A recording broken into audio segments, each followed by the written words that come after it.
समान आधार को मल्टीप्लाई करते हैं तो घात क्या हो जाता है, जुड़ जाता है।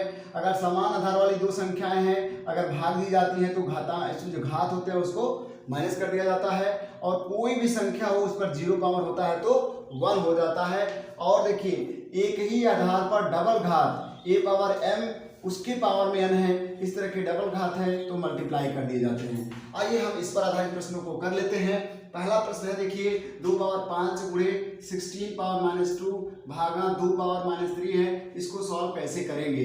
ये देखिए 2 का पावर है 5 तो कर दिया, 16 2 का पावर कितना होता है, 2 का पावर 4 होता है तो 2 पावर 4 कर दिया, इसके पावर में -2 लगाया और यहाँ डिवाइड है 2 पावर -3। आगे इसे थोड़ा सा चेक करिए, 2 के पावर है ये 5 और ये 2 का पावर, यहाँ इस रूप को ध्यान से देखेंगे, पावर है फिर ऊपर से पावर है तो मल्टीप्लाई करेंगे, 2 पावर क्या हो जाएगा -8 हो जाएगा। यहाँ डिवाइड किया गया है, 2 पावर क्या है -3 है। अब हमारे घातांक के नियम के अनुसार से जो गुणा किया गया है उसको हम पावर को जोड़ लेंगे।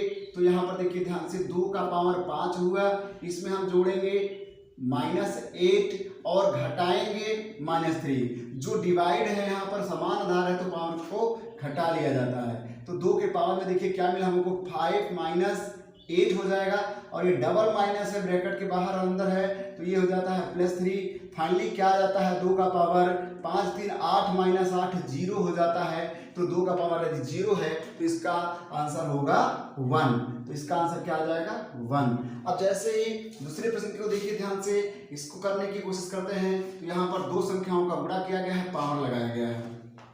तो इसको हम क्या करेंगे, इसको आप पहले ही मल्टीप्लाई कर सकते हैं तो क्या हो जाएगा, ये 20 हो जाएगा। 20 के पावर -2 है, डिवाइड बाई 1/10 का कितना पावर है +2 पावर है तो इसे आप 100 कर लीजिए, ऑलरेडी कर लीजिए, प्लस यहाँ क्या है 3/4 है। ये देखिए इसको पावर को अगर पॉजिटिव करना चाहते हैं तो इसको रेसिप्रोकल कर देंगे, ये हो जाएगा 1/20 का स्क्वायर हो जाएगा। और यहाँ पर देखिए डिवाइड का साइन है और ये फ्रैक्शनल नंबर है यानी भिन्न है, तो भिन्न संख्या का हम रेसिप्रोकल यानी व्युत्क्रम करके क्या कर देते हैं, मल्टीप्लाई कर देते हैं। तो 100/1 हो गया प्लस 3/4 हो गया।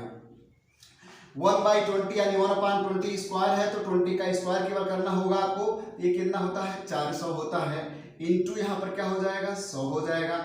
आगे ध्यान देंगे ये प्लस का साइन है, यहाँ प्लस कितना है 3/4। ये देखिए 2 जीरोज को हम काट देंगे तो कितने मिलेंगे 1/4 प्लस 3/4। तो 1/4 और 3/4 आ गया।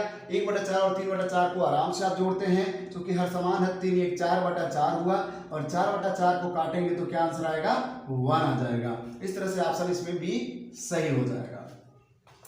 ध्यान से देखिए तीसरे प्रश्न को, यहाँ पर अज्ञात राशि को पता करने वाला प्रश्न है और आपके राष्ट्रीय आयोग्यता आधारित छात्रवृत्ति परीक्षा में या नवोदय विद्यालय प्रवेश परीक्षा कक्षा 9 में ये प्रश्न बहुत ही इंपॉर्टेंट होगा। इस तरह का प्रश्न एक आने के बहुत ही चांस होते हैं कि x का मान क्या होगा।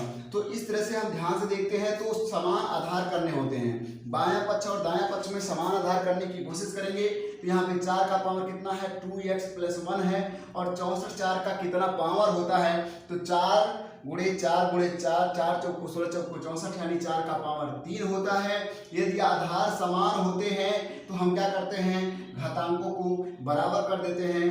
2x + 1 बराबर क्या हो जाएगा 3 हो जाएगा। अब ये बन गया है एक राशि वाला समीकरण, एक घातीय समीकरण। इसको हल करने के लिए आप जानते हैं कि वेरिएबल वाले टर्म को यहाँ रोक लेते हैं और कांस्टेंट यानी नंबर को उधर ले जाते हैं, 3 - 1 हो जाएगा। तुरंत ही यहाँ पे आपको 2x का मान दिखाई पड़ा 2। यहाँ पर 2x का मतलब होता है 2 गुणे x। ये गुणे को अगर हम बाएं पक्ष से दाएं पक्ष ले जाते हैं तो क्या हो जाता है, भाग हो जाता है। तो x का मान आप काटेंगे तो क्या आएगा 1। x का मान आपके सामने है। कभी कभी तो x का ही मान निकालने के लिए आएगा, लेकिन यहाँ जो प्रश्न है वो बोला है कि यदि ऐसा है तो 3 पावर x + 1 का मान क्या होगा। अब हम क्या करेंगे, अब हम करेंगे 3 के पावर में वो वैल्यू रख करके x + 1 है तो 3 के पावर में हम 1 + 1 करेंगे तो 3 पावर कितना हो जाएगा 2 और इसका मान 3 का स्क्वायर यानी 3 का वर्ग क्या आता है 9 आता है। तो इसमें क्या हो जाएगा 9 सही होगा, यानी ऑप्शन में 9 होना चाहिए। तो ये आंसर आपका सही है। तो बच्चों आज का वीडियो कैसा लगा, हमारे वीडियो को देखेंगे, लाइक और सब्सक्राइब जरूर करेंगे ताकि अगले अच्छे वीडियोज आपके पास पहुंचते रहें।